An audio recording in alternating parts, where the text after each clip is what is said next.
Eh oui, donc c'est juste un petit ajout par rapport à la vidéo de hier pour te dire où j'ai passé la nuit. Eh bien, j'ai téléphoné avec le peu d'argent qui me restait. J'ai essayé de voir s'il y avait de la place dans les gîtes juste pour une nuit. C'est complet partout. Figeac, c'est vraiment mal foutu pour ça. Et j'ai pas les moyens, bien sûr, de me payer un hôtel à 50 euros minimum. Donc, eh bien, là, ce soir, je vais dormir sur les bords du Célé, le fleuve que je viens juste de te montrer. Et derrière moi, donc, il y a un parc qui est juste dans le cœur de Figeac. Et vu qu'ils ont prévu de la pluie cette nuit, j'irai m'abriter dans. Il y a un petit abri d'un tennis club un peu plus loin. J'irai m'abriter là pour la nuit. Voilà, quoi, en espérant que j'ai pas trop froid. Voilà, c'était juste pour un petit clin d'œil par rapport à la nuit que j'ai passée, enfin la soirée et puis la nuit que j'ai passée ben, la nuit dernière. Donc voilà, là je me fais préparer un petit café, voilà, pour me réchauffer un peu. Et là ça va, j'ai des tables, j'ai tout ce qu'il faut. Et en fait, je vais dormir là, sous cet abri. Donc ça devrait bien se passer. Ouais. Là j'ai vraiment honte, mais j'ai vraiment pas le choix. Voilà, je vais essayer de dormir en étant assis parce que allongé, je risque de me faire mouiller par les gouttes. Et je vois qu'il commence un peu à pleuvoir, donc je sais que je vais très mal dormir cette nuit, mais voilà quoi. Donc ça ira mieux demain, hein, comme on dit. Bon, j'ai trouvé une technique avec mon matelas. Voilà, je me sers de mon sac à dos comme oreiller et je pense être à l'abri de la pluie pour cette nuit. Donc voilà, c'est vraiment du koh mon aventure là pour ce soir. Mais bon, je sais que demain ça ira mieux puisque j'ai euh, j'ai puisé dans la cagnotte avec l'argent que vous m'avez envoyé très très gentiment. Et donc normalement demain, il devrait y avoir une partie de la cagnotte qui devrait tomber. Donc ça devra aller mieux pour moi. Voilà, désolé pour les conditions avec lesquelles tu me vois ce soir, quoi. Bon, ben voilà, hein, je vais essayer de dormir. Il est 23h30, je crois. Et bien maintenant, je laisse la parole au Christophe de demain, c'est-à-dire du mercredi 20 avril. Voilà, allez, bonne nuit.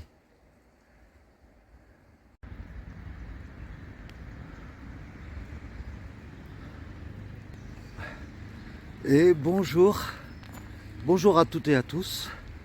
Voilà, c'est depuis l'endroit où j'ai très mal dormi cette nuit, d'ailleurs, que je redémarre le chemin. C'est juste à côté, ça tombe bien. Donc, eh bien, aujourd'hui, on commence avec de la pluie, mal dormi, et une grosse étape.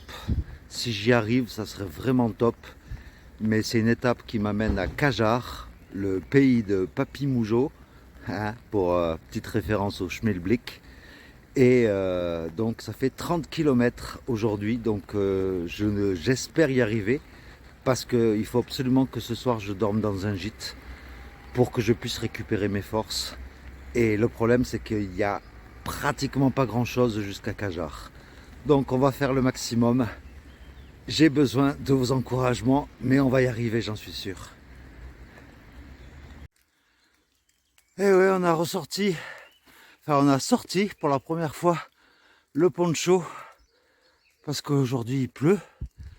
Et en plus, à la sortie de Figeac, oh, ça n'arrête pas de monter.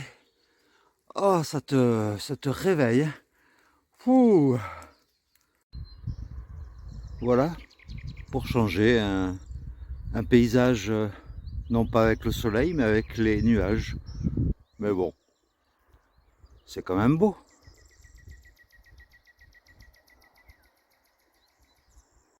Ah, et je précise, je suis parti à 7h30 ce matin de Figeac. Voilà, c'est juste pour te donner un ordre d'idée, quoi. Vu que la journée va être longue. Un parc à chevaux.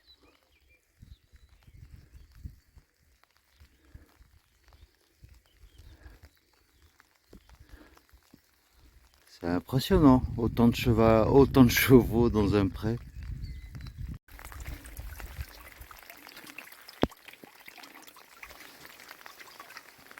Regarde-moi un peu cette arrivée dans ce village. C'est le village de Fessel. C'est le premier gros village après Figeac. C'est dommage qu'il pleuve, mais c'est joli, hein. Des fleurs sur les côtés, les petites marches qui montent jusqu'à l'église. C'est mignon tout plein. Et à l'entrée du village de Fessel, en haut des marches, eh bien, il y a un petit café brocante, bien sympathique. Et en plus, c'est abrité avec le temps qu'il fait. Donc, je me prends un petit café. Mais regarde-moi un peu le bordel. La housse pour le sac à dos, le poncho, plus moi, j'ai ça. Oh là là là. Ça va être dur aujourd'hui, je le sens. Je sais pas pourquoi, mais je le sens. Ouais, bon, aujourd'hui je fais un peu fantomas avec mon poncho, mais bon. Alors, je voulais juste te dire que, à part la grosse montée après Figeac, jusqu'au village de Fessel, c'est que du bitume et c'est un peu pénible. Donc, le conseil départemental du Lot, là, si vous m'écoutez, essayez d'aménager des petits sentiers, même au bord de la route, mais pas sur du bitume, s'il vous plaît. Parce que là, après le village de Fessel, voilà, là derrière moi, tu vois, c'est agréable. C'est un petit sentier dans un petit sous-bois. Donc là, ça va.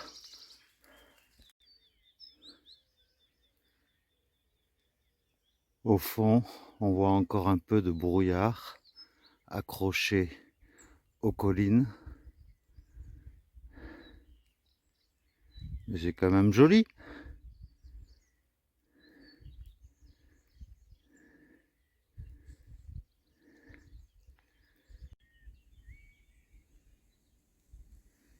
Regarde-moi ça comme c'est pas petit mignon.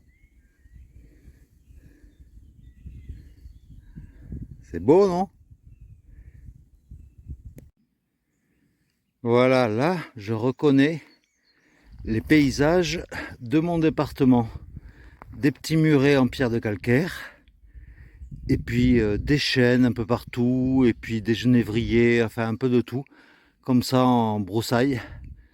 Donc ça ressemble bien au Lot.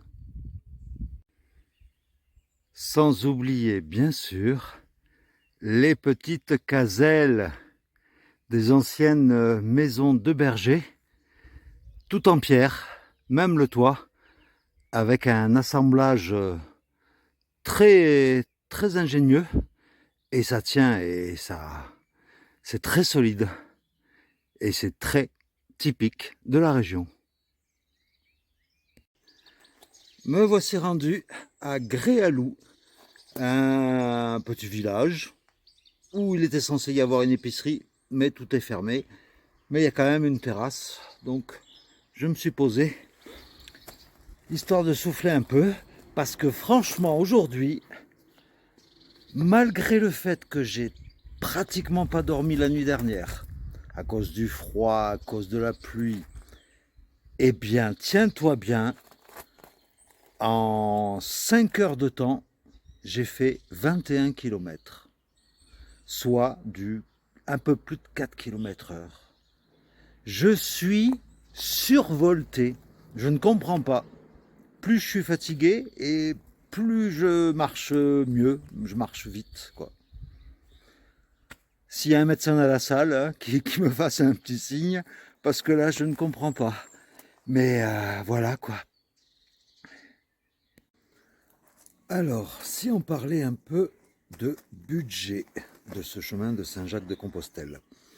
Alors, comme tu le sais sûrement si tu as regardé une de mes précédentes vidéos, j'étais parti moi avec un budget de 10 euros par jour, puisque je comptais bivouaquer assez souvent. Et, euh, et puis avec le temps qu'il a fait, le froid, le vent, etc., etc., j'ai été amené à aller souvent dans les gîtes. Et d'ailleurs, on m'a posé la question dans les commentaires pourquoi j'allais aussi souvent dans les gîtes et que j'utilisais pas ma tente aussi souvent. Eh bien, par exemple, comme pour aujourd'hui, par exemple, vu que le temps, il pleut, ça s'arrête, il pleut, ça s'arrête, je pourrais bivouaquer, bien sûr. Mais le problème, c'est que le lendemain matin, je vais devoir remballer ma tente qui serait trempée. Et j'ai pas envie de l'emballer mouillée, elle risque de pourrir, enfin de sentir mauvais, etc. Donc c'est pour ça que je bivouaque pas.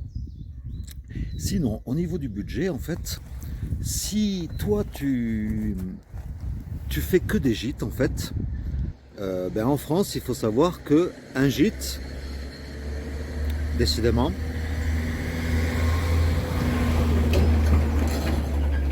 un gîte en demi-pension, c'est entre 35 et 40 euros.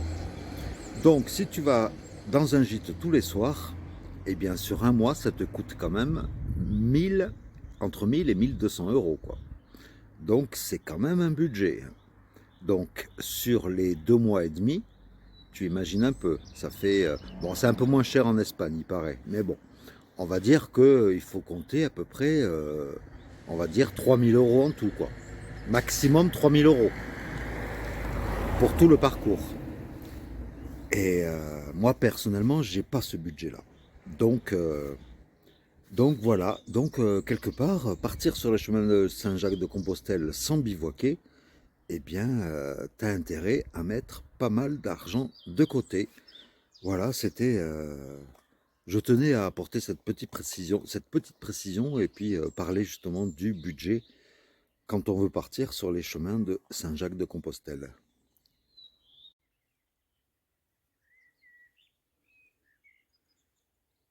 C'est quand même joli, hein. Je sais, je me répète, mais bon.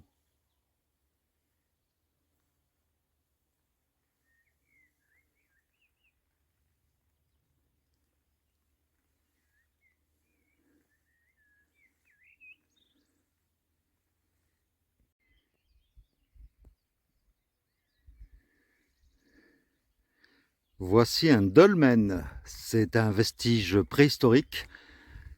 Et celui-là, c'est le dolmen de pêche Laglaire. Laglaire. Ou alors le dolmen de Saint-Jacques.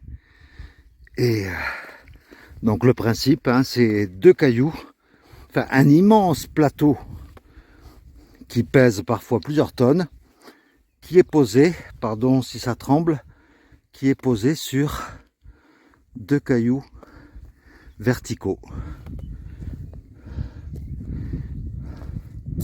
Voilà. C'est pas mal, non? Et je sais que dans le Lot, il y en a pas mal de dolmens. Alors aujourd'hui, c'est vraiment agréable, puisqu'il y a très peu de bitume. Il y en avait juste un peu au début. Mais maintenant, voilà le genre de chemin qu'on a sur pas des dizaines de kilomètres, non, sur des kilomètres et des kilomètres. Voilà, c'est quand même plus agréable.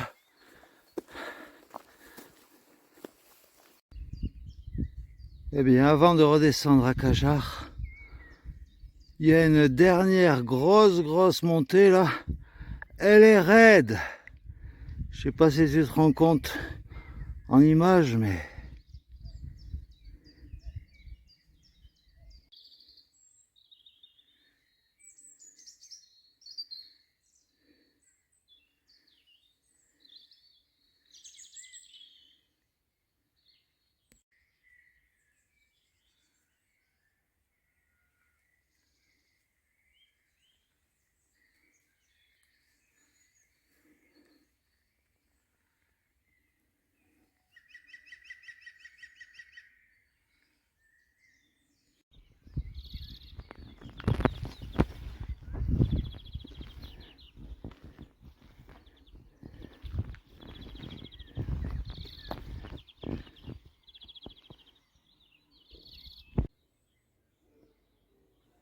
Est-ce que tu as vu le village qui est en dessous? Eh bien, c'est Cajar. J'y suis arrivé. Et en même temps, même s'il n'y a pas une histoire de performance, bien aujourd'hui, j'ai battu mon record d'étape à 30,5 kilomètres. Ah, je cache ma joie. J'y suis arrivé, malgré mon état de décomposition avancée de ce matin.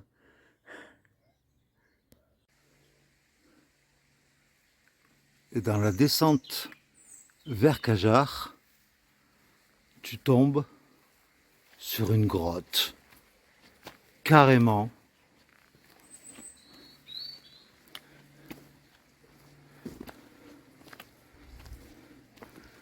C'est impressionnant, hein?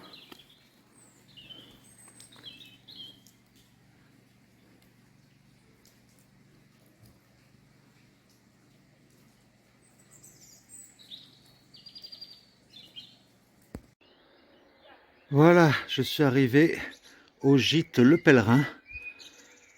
C'est 15 € la nuit. Ils font pas de demi-pension. Et il y a une grande cuisine à l'intérieur où on peut faire à manger. Et moi, j'ai pris l'option dortoir. C'est ce qui coûte le moins cher. Et puis voilà quoi. Donc, là, je vais faire un petit tour dans le village de Cajar. Et puis, je te tiens au courant de la suite. Voilà, donc je suis à Cajar. Et un petit détail intéressant, eh bien, depuis que je suis parti du Puy-en-Velay, eh bien, c'est la première fois que je suis à une altitude aussi basse, puisque Cajar est à 155 mètres d'altitude. Voilà, c'est un petit détail qui vaut son pesant d'or, j'allais dire. Juste là, en fait, il y a un bar Donativo qui s'appelle Ultreya et qui a été en fait ouvert l'année dernière par un youtubeur qui s'appelle Bunker Sauvage. Voilà, et qui avait fait également les chemins de Saint-Jacques-de-Compostelle. Et donc en ce qui concerne les statistiques du jour, en enlevant les pauses, j'ai marché aujourd'hui pendant 7 heures à raison d'une distance de 30,5 km. Ça nous fait quand même une moyenne de 4,3 km/h. C'est pas mal pour quelqu'un qui était complètement HS ce matin et qui n'a pas beaucoup dormi la nuit dernière. Et puis au niveau des dénivelés, j'ai dû faire 250 mètres de dénivelé positif et 400 mètres de dénivelé négatif. C'est pour ça que voilà, on se retrouve à 155 mètres d'altitude à Cajar. Et bien voilà, hein, tu vois Cajar juste derrière moi. Eh bien, j'espère que cette vidéo t'aura plu. Elle est un peu particulière. Elle a commencé hier et puis elle finit aujourd'hui. Mais voilà, j'ai rien à te cacher. Donc voilà, je voulais juste te faire part de ce qui s'était passé hier soir. Moi, je crois que ce soir, je vais pas faire de long feu vu que ma nuit d'avant n'était pas top top. Donc je crois que j'ai une nuit à rattraper. Donc ben, je te dis à demain hein, pour de nouvelles aventures. Et puis ben, je te laisse sur les belles hauteurs de Cajar par où on est descendu. Ciao, à demain.